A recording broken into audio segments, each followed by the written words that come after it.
Nous sommes très heureux de vous retrouver sur Medi 1. Soyez les bienvenus dans l'invité de la rédaction. Des millions d'Africains vivent de la vente d'objets artisanaux et d'autres formes d'art. La créativité des ateliers d'art africains est plus que jamais à l'ordre du jour. S'initier à de nouvelles techniques en matière d'artisanat et de création de commerce de marketing pourrait permettre à ces professionnels de produire des œuvres qui se vendent mieux dans leur pays comme à l'étranger.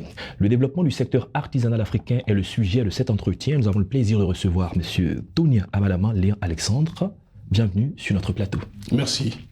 Vous êtes le président de la Confédération des artisans de l'Afrique de l'Ouest, en abrégé CAO. Alors avec vous, nous allons parler du secteur artisanal ici en Côte d'Ivoire, mais aussi dans la sous-région. Alors comment sont organisés les artisans en Côte d'Ivoire et puis dans la sous-région?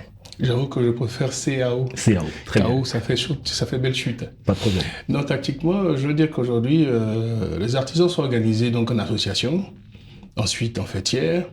C'est-à-dire donc vous avez une association artisans, vous avez donc des fêtières qui les accompagnent, donc qui se retrouvent qui fédèrent donc toutes ces associations. Et vous avez la Chambre nationale de métiers qui coiffe la Chambre consulaire, qui coiffe et qui encadre les fédérations et les associations. Et vous avez donc le ministère qui est véritablement le ministère de tutelle, qui est le ministère de l'artisanat. Et dans la sous-région, nous avons, dans le cadre de l'UMOA a souhaité mettre en place une fêtière, qui est donc la CAO que j'ai l'honneur de diriger, qui coiffe les différents pays et donc qui fédère les fédérations des différents pays et qui met en place donc une politique commune qui nous permet donc d'avoir un mécanisme commun pour le développement du secteur dans la sous-région. D'accord, parlons de l'impact de ce secteur dans l'économie en Côte d'Ivoire et sous-régionale. À quel niveau est-ce que nous en sommes? L'impact est énorme, puisque vous savez, l'artisanat d'abord c'est 245 métiers. Ces 245 métiers, c'est déjà en termes de possibilité de se réinventer suffisamment géant. Et concernant l'impact, vous avez aujourd'hui une réalité qui nous permet de faire en sorte que dans la sous-région, les artisans contribuent à 60% de la population active. Et aujourd'hui, nous sommes en train de voir comment est-ce que nous pouvons faire développer, comment nous pouvons faire évoluer notre organisation et permettre que les artisans soient de mieux en mieux organisés et contribuent véritablement au PIB de leur pays. Quelles sont les réalités, surtout les difficultés liées à ce secteur? C'est tellement qu'on trouve beaucoup de personnes dans le secteur informel. Quand on parle d'artisans, qui est-ce qu'on voit? L'artisan en général, pour beaucoup, ils ont tous l'impression que quand on parle plus d'artisanat d'art que les autres artisans. On voit les sculpteurs. C'est surtout l'artisanat d'art, donc les peintres et autres. Mais vous savez que le restaurateur est artisan, le cadreur est artisan, ce qu'on appelait avant le caméraman, le cadreur est artisan, l'infographiste est aujourd'hui aussi artisan. Et tout cela font partie du secteur de l'artisanat. Ils font partie de la nomenclature des métiers de l'artisanat. Et donc vous voyez que c'est, comme je vous ai dit, c'est 245 métiers identifiés dans le cadre de l'UMOA. Aujourd'hui, nous avons un code de l'artisanat qui structure l'artisanat aujourd'hui dans toute la sous-région. Et donc c'est sur ce code-là que nous arrivons donc à évoluer. Très bien. Et on parlait des réalités de ce secteur, parce qu'on retrouve, au-delà de ce que vous avez cité, les cadreurs et autres, ceux qu'on trouve dans la sculpture, parfois ils sont dans le secteur informel. Est-ce que c'est une difficulté en termes de défis aussi pour vous? Mais absolument. Vous savez, le secteur informel est tout de suite, l'artisan est tout de suite vu en informel. Ouais. Alors qu'en réalité, vous savez, tout le monde a bien envie de contribuer au développement de son pays. Bien entendu. Mais en même temps, c'est une appellation que nous n'aimons pas. La seule différence, c'est qu'aujourd'hui, lorsqu'on parle d'informel, il s'agit donc de la contribution de l'artisan au développement de son pays, donc dans les livres des impôts et ainsi de suite. Mais nous travaillons plus au niveau des mairies, nous sommes plus actifs au niveau des mairies. Les mairies sont des partenaires sûrs des artisans, puisque nous payons des cotisations journalières pour la plupart. Et donc nous estimons que nous sommes des opérateurs économiques assez intéressants et qui méritent d'être valorisés davantage afin qu'on nous évite d'être appelés, d'être indiqués toujours comme étant le secteur informel. Comme si nous étions la troisième roue du carrosse. Que représente le 10 juin pour les artisans? Le 10 juin, c'est la fête des artisans. En réalité, on s'est posé une fois une seule question. Si les artisans cessaient de travailler en une journée, je pense que le monde allait comprendre et percevoir véritablement notre poids. Ouais. Et donc, parce que c'est 245 métiers qui cesseraient de fonctionner. Vous aurez du mal à rentrer, pouvoir venir aujourd'hui à votre job. Vous aurez du mal à avoir le cadre ne serait pas là, le restaurateur ne serait pas là, le coiffeur ne serait pas là, le couturier ne serait pas là, le carreleur, ainsi de suite et ainsi de suite. Ce 10 juin, c'est l'occasion pour nous de montrer et de dire au monde entier que les artisans existent.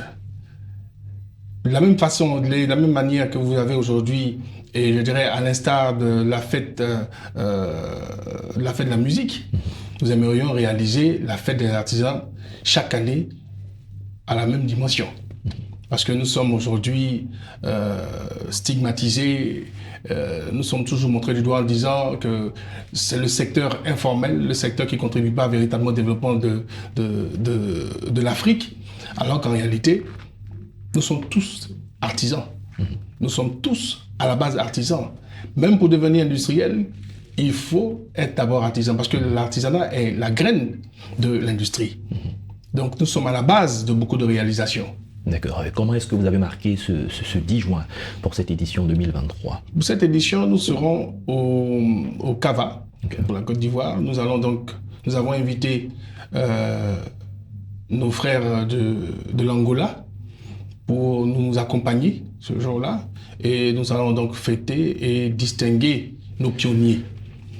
Parce qu'il y a eu des artisans avant nous, il y en aura après.